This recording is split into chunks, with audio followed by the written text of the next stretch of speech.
নমস্কার, আমি সুদীপ্তা। এভি নিউজে আপনাদের সকলকে স্বাগত। প্রথমেই চোখ রাখবো নিউজ হেডলাইন্সে।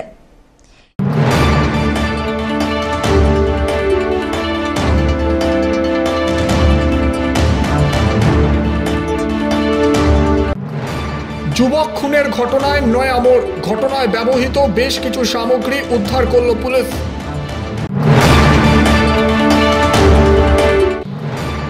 ভারত ভুটান নদী কমিশন না হলে ভুটান পাহাড়ের জলে ভাসতে হবে। সাংবাদিক সম্মেলনে বসে এমন মত প্রকাশ সেচ মন্ত্রীর।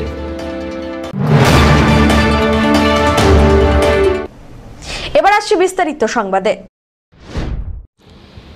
জলপাইগুড়ি জেলার ময়নাগুড়ির যুবক খুনের ঘটনায় ব্যবহৃত বেশ কিছু সামগ্রী উদ্ধার করেছে পুলিশ। উদ্ধার হয়েছে ধারালো অস্ত্র, মোটর বাইকের চাবি সহ বেশ কিছু সামগ্রী। এই সব কিছুই আপাতত পরীক্ষার জন্য জলপাইগুড়ি ফরেন্সিক বিভাগে পাঠানো হচ্ছে বলে সূত্রের খবর। বুধবার মোটর বাইকের মালিকের খোঁজ করতে গিয়ে ময়নাগুড়ির ব্রহ্মপুর এলাকার একটি বাড়ির উঠোন থেকে গৌতম রায় নামে এক যুবকের মৃতদেহ উদ্ধার করে পুলিশ।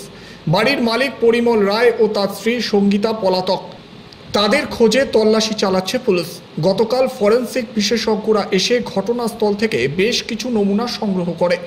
এদিন ঘটনাস্থল থেকে কিছুটা দূরে একটা চা বাগান থেকে মৃত যুবক গৌতম রায়ের বাইকের চাবি পাওয়া যায়, সঙ্গে মেলে ধারালো অস্ত্র।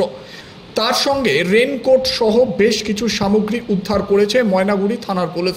মনে করা হচ্ছে যুবককে খুন করে দেহ মাটিতে চাপা দিয়ে বাড়ির উঠোনে লুকিয়ে রাখার পর বাকি সামগ্রী চা বাগানের ঝোপের আড়ালে লুকিয়ে রাখা হয়েছিল। পুলিশ জানিয়েছে পলাতক দম্পতির খোঁজ চলছে। উদ্ধার সামগ্রী পরীক্ষার জন্য ফরেন্সিক বিশেষজ্ঞদের সাহায্য নেওয়া হচ্ছে। এখানে দেখতে পাচ্ছি অনেক সংখ্যক পুলিশ প্রশাসন এসেছে। কি কারণে এসেছে? এখানে যেই মার্ডারটা হয়েছিল না, পরশুদিন আগে যেই মার্ডারটা হয়েছিল, হ্যাঁ, ওই মার্ডারের মানে জিনিসপত্র, মানে রেনকোট, এবার মোবাইল, ওই ছেলেটার মোবাইল যে মারা গেছে ওর মোবাইল কভার, এবার যেই বস্তাটা ভরে নিয়ে আসছে, এবার যে দাটা দিয়ে কোপাইছে ওই দাটা এখানে নিয়ে ফালাইছে। এই জায়গাটায় এটা হচ্ছে মোল্লাবাড়ি রেল লাইনের পাশে। আর এইখান থেকে তো কিছুটা দূরেই তো বাইকটা পাওয়া গেছে। হ্যাঁ, এই তো ধরে নাও মোটামুটি 200 মিটার দূরে বাইকটা ছিল। আর এই পাশে এই যে বাকি যন্ত্রগুলো ফেলাইছে, যেটা দিয়ে কোপাইছিল সেটা এখানে ফেলাইছে। কবরস্থান, এটা বলে আমাদের কবরস্থান এখানে ফেলাইছে। আজকে এখানে চা বাগানে লেবাররা চা পাতা তুলতে গিয়ে এখানে আমরা দেখতে পাই একটা বাইকের চাবি এবং সঙ্গে একটি মোবাইল এবং রেডকোট পড়ে আছে, একটা খালি বস্তা পড়ে আছে। তাও পুলিশকে খবর দেওয়া হলো। পুলিশ এসে এখানে একটা গর্ত খোঁড়া হয়েছে, গর্তের মধ্যে কোদাল ছিল, পুলিশ কোদাল দিয়ে গর্ত খুঁড়তে গিয়ে একটা ছুরি পাইলো, মানে দায়ের সমান ছুরি পাইলো এবং সঙ্গে ইট পাইলো এবং ওই যে ডেড বডি করা হয়েছিল তার রক্ত পাওয়া গেল। আচ্ছা, এটা কোন জায়গা? এটা হচ্ছে মোল্লাবাড়ি এবং হলার বাড়ির মাঝখানে। ঘটনাস্থল থেকে কতটা দূরত্ব হবে এটা? ঘটনাস্থল প্রায় কত হবে, প্রায় হাফ কিলোমিটার, একটু বেশি হবে। আর বাইকটা তো মোটামুটি এখান থেকে 200 মিটার মতো দূরত্ব হবে, তাই না? 200 মিটার দূরত্ব ছিল। ভারত ভুটান নদী কমিশন না হলে ভুটান পাহাড়ের জলে ভেসে যেতে হবে। প্রত্যেক বছর সিকিম থেকে আসা তিস্তার জলে সমস্যা দিন দিন বৃদ্ধি পাচ্ছে। 2013 সালের বন্যার পর রিভার বেড উঁচু হয়েছে, যা ড্রেজিং করা হবে। 23টি স্পট ঠিক করা হয়েছে। তিস্তা নদীর বেড উঁচু হয়ে গেছে, ফলে তিস্তা গতিপথ পাল্টাচ্ছে। তাতে করে অনেক গ্রাম ক্ষতিগ্রস্ত। বৃহস্পতিবার জলপাইগুড়ি সার্কিট হাউসে সাংবাদিক সম্মেলনে কথা জানালেন সেচমন্ত্রী মানস ভূঁইয়া। এদিন তিনি আরও জানান, তিস্তা নদীর ক্লান্তি ব্লকের চ্যাংমারি এলাকায় প্রচুর মানুষ তিস্তা নদীর জলে ক্ষতিগ্রস্ত। তাদের দিকে সহায়তার হাত বাড়িয়ে দেওয়া হয়েছে। তিস্তার বালি তুলে বিক্রি করে ড্রেজিং করা হবে। পাশাপাশি পলি মাটিও যাতে সেচ দপ্তর বিক্রি করতে পারে সেই বিষয়ে চাওয়া হয়েছে অনুমতি। তাতে সরকারের যেমন রেভিনিউ বাড়বে, তেমনি তিস্তার ড্রেজিংও হয়ে যাবে। এদিন আলিপুরদুয়ারের সিসামারা, জলপাইগুড়ি, চ্যাংমারি এলাকায় ইঞ্জিনিয়ার, বিডিও, জনপ্রতিনিধিদের নিয়ে পরিদর্শনে যান সেচমন্ত্রী। চ্যাংমারিতে মন্ত্রী সেচ দপ্তরের কাজ দেখে ক্ষোভ প্রকাশ করেন। সেখান থেকে ফিরে জলপাইগুড়ি সার্কিট হাউসে জেলা শাসক, বিধায়ক সহ সংশ্লিষ্ট আধিকারিকদের নিয়ে বৈঠকও করেন মন্ত্রী। জলপাইগুড়ির আমাদের মাননীয় মন্ত্রী বুলুচিক বড়াইয়ের কনস্টিটিউয়েন্সিতে গেছি। নেতারা ছিলেন, জেলা পরিষদের সভাধিপতি ছিলেন, মহুয়া দেবী ছিলেন, সৌরভবাবু ছিলেন, আধিকারিকরা ছিলেন, ইঞ্জিনিয়াররা ছিলেন। দীর্ঘ বাঁধ, আপনারা জানেন 23 সালে একটা বড় ডিভাস্টেশনের জল ঢুকে গিয়েছিল। প্রশাসন যোগ্যতার সঙ্গে তড়িৎ গতিতে রিহ্যাবিলিট করেছে তাদের খাওয়া, তাদের ত্রিপল, তাদের বাসস্থান, তাদের স্যানিটারি সিস্টেম, ইভেন সেখানে পাবলিক ল্যাট্রিন করে দেওয়া হয়েছে। Thank you madam. তো কোনো কিছু অভাব নেই। কিন্তু জানেন তো, প্রকৃতিকে দড়ি দিয়ে বাঁধার ক্ষমতা তো আমার নেই, চেন দিয়ে বাঁধার ক্ষমতা আমার নেই। তার উপর মড়ার উপর খাঁড়ার ঘা, ভুটান থেকে 76টা নদীর জল এসে আমাদের ধাক্কা মারছে। ডলোমাইটের পাথর নামছে, ডলোমাইট গুঁড়ো নামছে। সে একটা লণ্ডভণ্ড কাণ্ড। নদীর বক্ষ 4 ফুট 5 ফুট করে উঁচু হয়ে গেছে। ফলে ইন্দো ভুটান রিভার কমিশন তৈরি না হওয়ার ফলে আমরা প্রপার ইনফরমেশন পাচ্ছি না। আমাদের মুখ্যমন্ত্রী মমতা বন্দ্যোপাধ্যায় 10 বার লিখেছেন, 8 বার নিজে গেছেন, অনুরোধ করেছেন বিগত 11 বছরে। প্রধানমন্ত্রীকে বলেছেন, কনসার্ন মিনিস্ট্রিকে বলেছেন, আজ অবধি ইন্দো ভুটান রিভার কমিশন তৈরি হলো না। ফলে মাত্র 6টা ওয়াটার গেজ আছে, সেখান থেকে ইনফরমেশন প্রপারলি পাচ্ছি না। 55টা হওয়ার কথা। আমরা সেন্ট্রাল ওয়াটার কমিশনের প্রতিনিধিদের ডেকেছি, এনএইচপিসির প্রতিনিধিদের ডেকেছি, আইএমডির প্রতিনিধিদের ডেকেছি, মিটিং করেছি। তারাও মনে করেন যে ইন্দো ভুটান রিভার কমিশন হলে ভালো হয়। আমরা সমস্তটা পর্যবেক্ষণ করলাম এবং নদীগুলো ভয়ঙ্কর রূপ নিয়েছে। তার উপর আবার একটি মড়ার উপর খাঁড়ার ঘা, সিকিমে ধস, জলবিদ্যুৎ কেন্দ্র প্লাবিত, ভেঙে উড়ে গেছে, হড়হড় করে জল নামছে দ্রুত গতিতে, with high momentum, high velocity.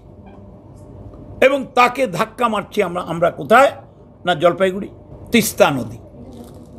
আর তিস্তা নদী ক্ষিপ্র গতিতে গতিপথ চেঞ্জ করছে। এই তো নদীর খেলা, এপার ভাঙে ওপার গড়ে, এই তো নদীর খেলা।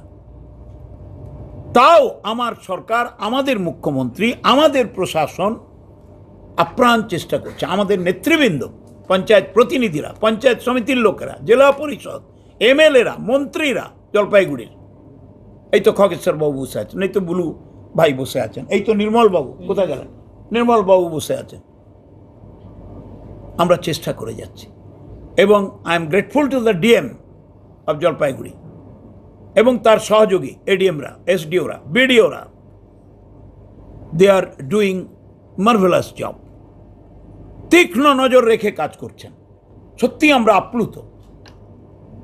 স্যার ওঙ্কার সিং মিনা সাহেব আছেন, আপনারা জানেন, সিনিয়র মোস্ট আধিকারিক, বহু অভিজ্ঞতার মালিক, এবং তিনিও ছুটে এসেছেন। দেখুন, আমাদের সঙ্গে বসে আমাদের আলোচনা শুনছেন, দেখছেন, অ্যাডভাইস দিচ্ছেন। তিনি 2টো পথ বলেছেন, বলে দেখুন ডক্টর ভূঁইয়া, 2টো পথ ফলো করতে হবে। আইদার আমাদের বাঁধতে হবে কম সময়ের মধ্যে, নতুবা রিহ্যাবিলিটেশন ব্যবস্থা করতে হবে। এর তো কোনো অল্টারনেটিভ নেই। আর এইটার জন্য আমরা তৈরি হচ্ছি। আর ক্ষয়ক্ষতি যেগুলো হয়েছে, তারা প্রশাসনের কাছ থেকে তথ্য নিচ্ছেন, জনপ্রতিনিধিদের কাছ থেকে তথ্য নিচ্ছেন। আমার মুখ্যমন্ত্রী, আমাদের মুখ্যমন্ত্রী এই বিষয়ে এতটুকু খুঁত রাখবেন না।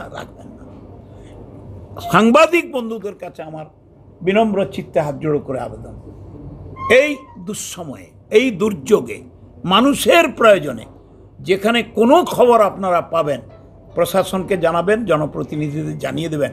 আর আপনাদের খবর দেখলে আমরাও ছুটব। ধীমান রায়ের রিপোর্ট।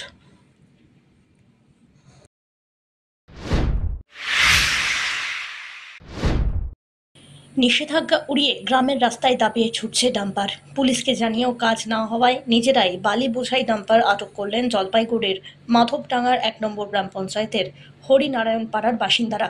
পরে পুলিশ এসে ডাম্পার দুটিকে আটক করে। চালক এবং মালিকের বিরুদ্ধে আইনানুগ পদক্ষেপও গ্রহণ করা হয়েছে। গ্রামের রাস্তায় ট্রাক ডাম্পার চলাচল বন্ধ করতে পুলিশকে পদক্ষেপের নির্দেশ দেন মুখ্যমন্ত্রী। অভিযোগ, মুখ্যমন্ত্রীর নির্দেশের পরেও নির্বিকার পুলিশ। জলপাইগুড়ি জেলার ময়নাগুড়ি ব্লকের জলপেশ মোড় থেকে হঠাৎ কলোনি হয়ে ময়নাগুড়ি যাওয়ার রাস্তা রাত থেকে শুরু হয় দেদারে বালি পাচার। ট্রাক এবং 12 চাকার ডাম্পার বোঝাই করে বালি নিয়ে যাওয়া হয়। চাপ পড়ে রাস্তায়, সমস্যায় পড়েছেন বাসিন্দারা। মাধবডাঙ্গা 1 নম্বর গ্রাম পঞ্চায়েতের বটেশ্বর এলাকায় রাস্তায় নেমে ডাম্পার আটকে বিক্ষোভ দেখালেন গ্রামবাসীরা। অভিযোগ, মাধবডাঙ্গা 1 নম্বর গ্রাম পঞ্চায়েতের অন্তর্গত বটেশ্বর এলাকায় প্রত্যেকদিন রাত্রিবেলা 10টি থেকে 15টি ভারী ডাম্পার যাতায়াত করে। এতে একদিকে যেমন রাস্তার বেহাল দশা, অন্যদিকে ভারী গাড়িগুলির চলাচলে বাসিন্দারা রীতিমতো আতঙ্কিত। শিশু, বৃদ্ধ, বৃদ্ধাদের চলাচলের ঝুঁকি বাড়ছে শব্দ দূষণ, ধুলো। পরে খবর পেয়ে ঘটনাস্থলে ছুটে যায় ময়নাগুড়ি থানার পুলিশ। 2টি ডাম্পার আটক করে আইনানুগ পদক্ষেপ করা হয় বলে জানানো হয়েছে। আমরা অ্যাকচুয়ালি এটা জলপেশমোড় মাধবডাঙ্গা 1-এর রাস্তা, গ্রামীণ রাস্তা। তো এই রাস্তা দিয়ে ডাম্পার 12 চাকা 16 চাকার ডাম্পারগুলো দিনরাত চলছে, যেটা প্রশাসনিক মদত বা পার্টি লেভেল কোনো একটা মদতেই চলছে। আমরা চাচ্ছি এই রাস্তা দিয়ে কোনো ডাম্পার চলবে না। আচ্ছা, যেখানে মুখ্যমন্ত্রী মমতা বন্দ্যোপাধ্যায় বলছেন যে গ্রামীণ রাস্তা দিয়ে কোনো ডাম্পার বা ভারী যান চলাচল বন্ধ, সেই বিষয়ে কি বলবেন? সেই বিষয়ে দেখুন, তাহলে আমি বলছি মুখ্যমন্ত্রী বুলিয়ে আওড়াই যাচ্ছেন যে গ্রামীণ রাস্তায় ডাম্পার চলবে না, আর প্রশাসনের লেভেল বা এদিক থেকে যে লোয়ার স্তরটা আছে এরা প্রশাসন মানে সিএমকে পাত্তাই দিচ্ছে না যে সিএম তুমি বলে যাও, আমি আমার কাজ করে যাই। মানে হাতি চলছে তো চলবেই, সিএম তুমি যাই বলো না কেন, ভ্যালু নেই গেট। এটাই দাঁড়াচ্ছে এখানকার দিকে। কারণ কি পার ডে একটা গ্রামীণ রাস্তা যেখানে একেবারে নিম্নমানের পিচ দিয়ে তৈরি রাস্তাটা, সেই জায়গায় পার ডে 20টা 25টা করে ডাম্পার ঢুকছে। আচ্ছা, যেটা রাস্তা একটা 4 চাকা বাহন গেলেই যার মানে খবর হয়ে যায়, সেখানে ও ডাম্পার 12 চাকা 16 চাকা নিয়ে যাচ্ছে। মানে এটা যেটার লংজিভিটি আপনার 5 বছর থাকবে, ওটা এখন 10 মাসও থাকে না, এরকম অবস্থা দাঁড়িয়ে গেছে। আর প্রশাসন সিএম কে তো পাত্তাই দিচ্ছে না, বোঝাই যাচ্ছে। আর একটা গাড়িরও পেপারস ঠিক নেই। আমরা যেটা প্রশাসনিক যে এম পরিবহন বা কিছু আছে, সেই অ্যাপসগুলোতে যখন চেক করছি, না ট্যাক্স আছে, না ইন্স্যুরেন্স আছে, না পলিউশন আছে, কোনো কিছু নেই। কয়টা ডাম্পার আটক করলেন আপনারা? আমরা অ্যাকচুয়ালি গাড়ি ছিল টোটাল 12টার মতো, তার মধ্যে 2টোকে যখন আটকেছি, বাকি 10টা পালিয়ে গেছে। আচ্ছা, প্রতিনিয়ত ঢুকে এই রাস্তা দিয়ে প্রত্যেকদিন সন্ধ্যাবেলা নিয়ে যাচ্ছে। আচ্ছা, এই বিষয় নিয়ে কোনো অভিযোগ কাউকে জানিয়েছেন? অভিযোগ আমরা প্রধানকে জানিয়েছিলাম। আমি এর আগে 14 এপ্রিল আমি ময়নাগুড়ি থানার আইসি কে বলেছিলাম একবার মৌখিক, তো ময়নাগুড়ি থানার আইসি আমাকে বিডিওকে মাস পিটিশন দিতে বলেছিল। এবার কথা হচ্ছে, আমরা যখন বিডিওর কাছে যাব, আমরা তো ডাম্পারই আটকাতে পারছি না, কারণ কি ডাম্পারের যে মালিক থাকে বা ডাম্পারের ড্রাইভারেরা থাকে তারা একটু বেপরোয়া। এবার দেখা যাচ্ছে আমাদেরকে পিছিয়ে দিয়েই চলে গেল।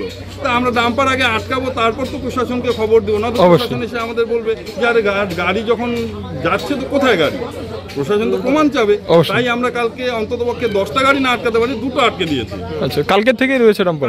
কালকে 8:30 থেকে আমরা গাড়ি। এখনো অবধি প্রশাসনিক কোনো কর্তা আসে? প্রশাসনিকের মধ্যে ট্রাফিক ওসি এসছেন, আর বিডিওকে জানালাম, কিন্তু আমরা বিডিওকে চাই, বিডিও চাই, এসডিওকে চাই। মানে কি কারণে ছাড়বেন, মানে কি আশ্বাস পেলে আপনারা ছাড়বেন? এই দেখুন, প্রশাসন প্রথম দেখবে যে গাড়িগুলো যে যাচ্ছে, গাড়িগুলোর পেপারস নিশ্চয়ই প্রশাসনের দায়িত্ব, সেটা আছে কিনা ঠিকঠাক করে। আর প্রত্যেকটা ট্রাফিকে নিশ্চয়ই এগুলো নিয়ে ট্রাফিক ওসি বা কেউ না কেউ থাকে যে গাড়ি চেক করার জন্য, তো সেটা ঠিকঠাক করে রাখবে। আর গ্রামীণ রাস্তায় প্রশাসন যেন কোনো গাড়ি না ঢুকে সে ব্যবস্থা করবে। এই যে রাস্তাটা দেখতেছেন, রাস্তাটা তো ভালোই না। আচ্ছা, ওইটা একটা প্রবলেম। আর সারা রাত ডাম্পার চলে। মনে করো রাত্রেবেলা আমাদের কোম্পানির সাথেই বাড়ি, ঘুমাইতে পারি না। আচ্ছা আচ্ছা, প্রত্যেক দিন রাত্রেবেলা চিল্লাচিল্লি করি, একদম পাশে লাগানো, কিন্তু রাস্তাঘাট তো ভেঙে শেষই। এদিকে এই যে এখানে একটা স্কুল, আচ্ছা, এই যে এখানে সেন্টার, লোকজন আসবে টাসবে, কত প্রবলেম। প্রবলেম আছে কি নাই? এই রাস্তা দিয়ে কি প্রতিনিয়ত ডাম্পার ঢুকে? হ্যাঁ, এই রাস্তা দিয়ে ঢুকতো, এখন ওই রাস্তা দিয়ে ঢুকতো, এখন ওই রাস্তা বন্ধ করছে, এখন এই রাস্তা দিয়ে ঢুকাচ্ছে। আমরা মানবো না। আর রাত্রেবেলা গাড়ি ঢুকলে এবার আমরা কোম্পানিতে যেয়ে তালা মারবো। আমাদের সুবিধা, আমরা তো ঘুমাইতে লাগে, সবাই তো কাজ করে খাই, কাজ করার লোক। রাত্রেবেলা যদি ঘুমাইতে না পারি এই গাড়ির জন্য, তাহলে আমরা বলবো না? আমাদের কমপ্লেন আছে, রাত্রেবেলা আমরা ঘুমাইতে চাই। আচ্ছা, কি চাচ্ছেন আপনারা? কি চাচ্ছেন যে এই রাস্তা দিয়ে ঢুকতে না? এই রাস্তা দিয়ে গাড়ি ঢুকবে না। পিনাকি শীলের রিপোর্ট।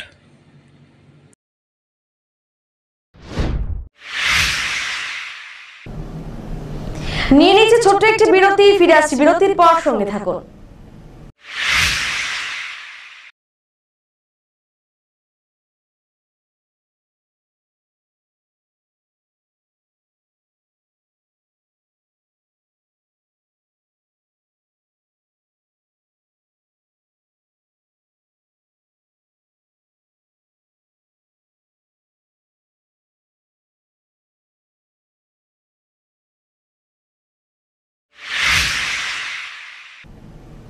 ফিরে এলাম বিরতির পর।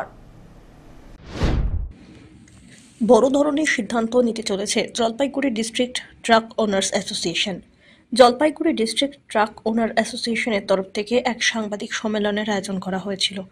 এই সাংবাদিক সম্মেলনের মূল বিষয়বস্তু ছিল বেশ কয়েকজন সদস্য যারা বিগত কয়েক বছর ধরে তাদের বকেয়া ইউনিয়নের চাঁদা দিচ্ছেন না, আর এই বকেয়া চাঁদা না দেওয়ার জন্য সমস্যার মধ্যে পড়তে হচ্ছে জলপাইগুড়ি ডিস্ট্রিক্ট ট্রাক ওনার্স অ্যাসোসিয়েশনকে।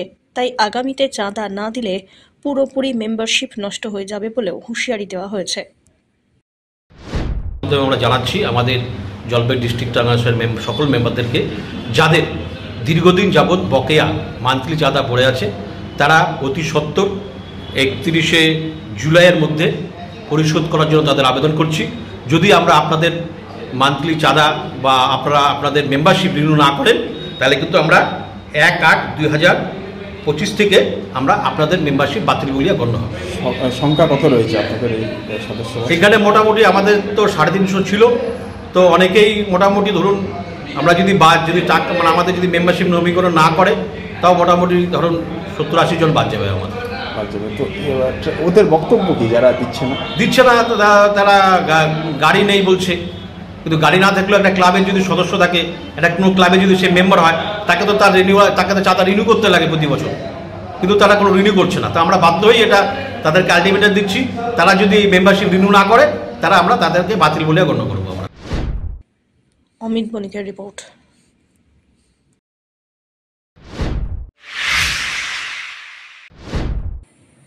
প্রশিক্ষণের নামে মারধরের অভিযোগ তাইকোন্ডো প্রশিক্ষকের বিরুদ্ধে জলপাইগুড়ি কোতোয়ালি থানায় লিখিত অভিযোগ দায়ের হলো। শাস্তির দাবিতে সরব পরিবার।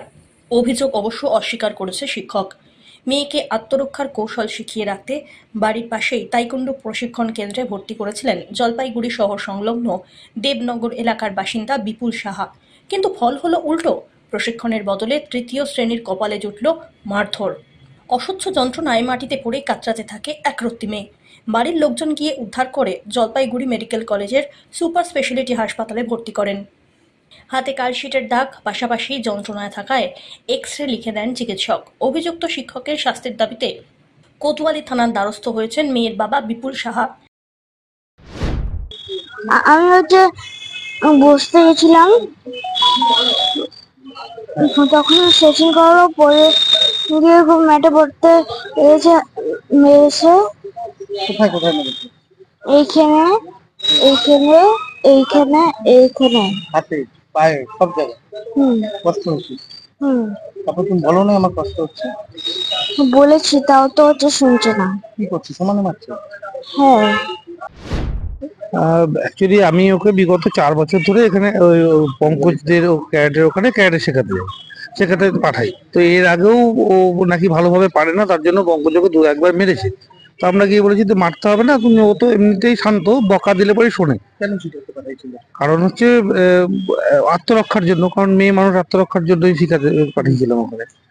এবার দেখুন, মাস্টারমশাইয়ের উপর একটা ভরসা ছিল, এবার রক্ষকই ভক্ষক হয়ে গেল। তো এর আগেও 2বার ওরকম ভাবে মেরেছে, তখন আমরা বলেছি বারবার, তারপরে বলছি ঠিক আছে ওকে মারবো না।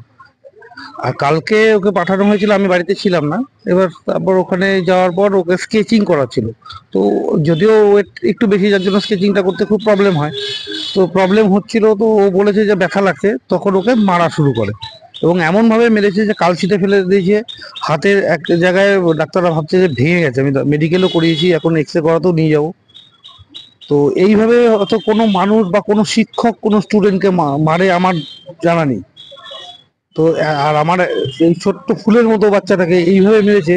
ও বারবার কেঁদে বলেছে যে আমাকে আর মারবে না, তারপরেও ওকে মেরেছে। আমি বুঝতে পারছি না যে মাস্টারের কি ইন্টেনশন ওকে মারার। কারণ আমরা চাইছি এর উচিত বিচার হতে, বা অন্য কোনো বাচ্চার প্রতি যেন এরকম অত্যাচার না হয়, যাতে ওর ইনস্টিটিউটটা বন্ধ হয়ে যায়। তবে এই অভিযোগ অস্বীকার করে অভিযুক্ত শিক্ষক পঙ্কজ দে। তার দাবি, অপ্রত্যাশিত একটি ঘটনার জন্য দুঃখ প্রকাশ করেছেন তিনি। এই যে ঘটনাটা ঘটেছে, তো ঘটনাটা ঘটার হয় না, কিন্তু দুর্ভাগ্যবশত ঘটে গেছে এটা। তো এরকম একটা জিনিস আমাদের প্রতিষ্ঠানের মধ্যে, আমরা সব বাচ্চাকে খুব সঠিকভাবে প্রতিষ্ঠানের মধ্যে কোচিং দিই। তো আমাদের সংস্থার থেকে সকল বাচ্চা যথেষ্ট উপর লেভেলে খেলছে, ন্যাশনাল এবং ইন্টারন্যাশনাল লেভেলে এবং কিছু বাচ্চা চাকরিও করছে।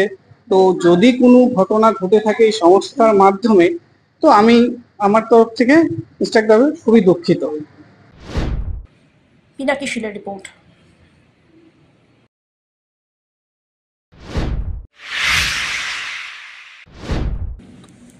বাবা ঠাকুরের বাৎসরিক উৎসবে ভক্তের ঢল।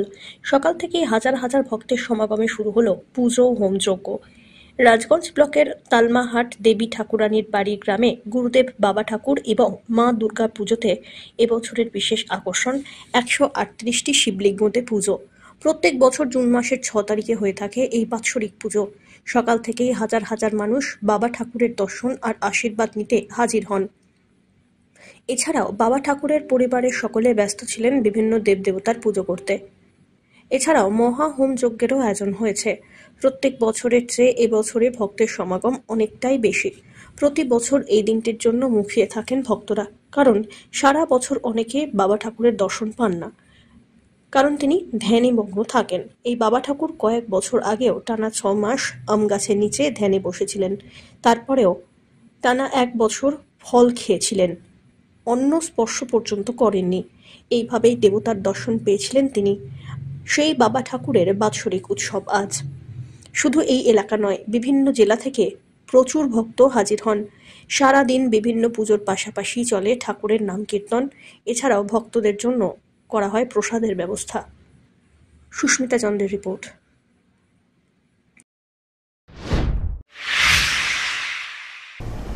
শেষ করবার আগে নিউজ হেডলাইন্স আরো একবার।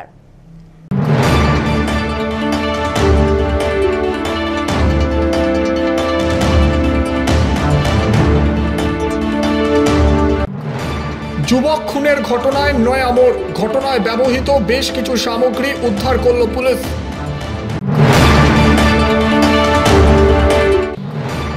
ভারত ভুটান নদী কমিশন না হলে ভুটান পাহাড়ের জলে ভাসতে হবে। সাংবাদিক সম্মেলনে বসে এমন মত প্রকাশ সেচ মন্ত্রীর।